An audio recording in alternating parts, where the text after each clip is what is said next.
Ալեն Սիմոնյանի արտաբերանքին անդրադառնալը զզվելի է ցանկացած հայ մարդու համար։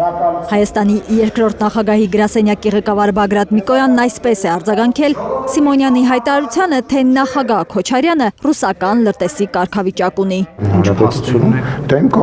Ալեն Սիմոնյանը փաստեր չունի, բայց ասում է քաղաքական հայտարարություն անելու ազատություն ունի, որ Հայաստանի երկրորդ նախագահին ռուսական լրտես անվանի։ Փաստեր ունեմ, կդիմեմ, ես քաղաքական գործիչ եմ եւ ես քաղաքական հայտարարություն անելու ազատություն ունեմ։ Նա ռուսական շահերը հետապնդող եւ միայն այդ ուղղությամբ ծառայություն մատուցող քաղաքական գործիչ է։ Ազգային ժողովի նախագահը պնդում է, թե երկրորդ նախագահի հայտարարություններից է ենթադրում, թե իբր նա ռուսական շահն է սպասարկում։ Գիտեք, ես էլ կարծում եմ, որ Ալեն Սիմոնյանը ադրբեջանական եֆրեյտոր շպիոնի ու թուրքական գործակալի կարգավիճակ ունի։ Ու իսկապես նրա արտաբերանքին անդրադառնալը զզվելի է ցանկացած հայ մարդու համար։ Բագրատ Միկոյանը հորդորում է Թուրքիայի նախագահի գիրքը տալ Ալեն Սիմոնյանին, որ նա հանգստանա։ Էրդողանի գիրքը իրենք ունեն սրբության սրբոցի պես պահում են, թող այդ Էրդողանի գիրքը գրքի հանգստանա։ Սա էլ իմ քաղաքական կարծիքն է ու քաղաքական գնահատականը։ Այս տեսարանն է Հայաստան խմբակցության ներկայացուցիչներին իրավունք տալիս հայտարարելու, որ ՔՊԱ-ականներ իրենց լավ են զգում Թուրքիայի նախագահ Ռեջեփ Թայիփ Էրդողանի գիրքը գրկելիս։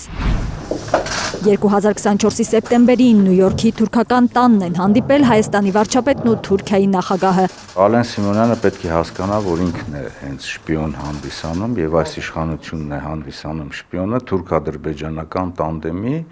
երբ որ իրենք հայտնվել են դեմ առ դեմ Թուրքիայի եւ Ադրբեջանի համատեղ գործողությունների արդյունքում այս ճնշված վիճակում հենց սա է ինքնիշխանության կորուստը։ Հայաստան խմբակցության ղեկավարը հորդորում է համեմատել, ում ղեկավարման շրջանում է Հայաստանն ավելի ինքնիշխան եղել՝ Ռոբերտ Քոչարյանի, թե Նիկոլ Փաշինյանի։ Ավելի բալանսավորված, լայն ընդգրկվածություն ունեցող արտաքին քաղաքականություն իրականացրել, ոչ հիմա իհարկե, որովհետև նախկինում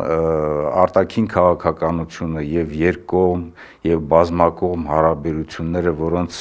հիմքում ընդգրկված են եղել եւ քաղաքական եւ աշխարհագրական եւ նաեւ անվտանգային բավականին լուրջ բաղադրիչներ, թույլ է տվել, որպեսզի Հայաստանն ու Արցախը ինտեգրված այսպես համակարգում փորձեն զարգանալ։ Փաշինյանի իշխանությունն է Արցախը հանձնել Ադրբեջանին։ Փաշինյանի իշխանության օրերին է թշնամին օկուպացրել Հայաստանի ավելի քան 200 քառակուսի կիլոմետր տարածքը, հիշեցնում են ընդդիմադիրները։ Պնդում ՔՊ-ն փրփուրներից է կախվում, փորձելով ազատվել դավաճան պիտակից։ Գողն ամենաբարձրն է գոռում։ Բռնեք գողին, նկատում են Հայաստան խմբակցությունում։ Արփիս Քեսյան, Նորա Շարբաթյան, Արմեն Ապրեսյան, Հայլուր։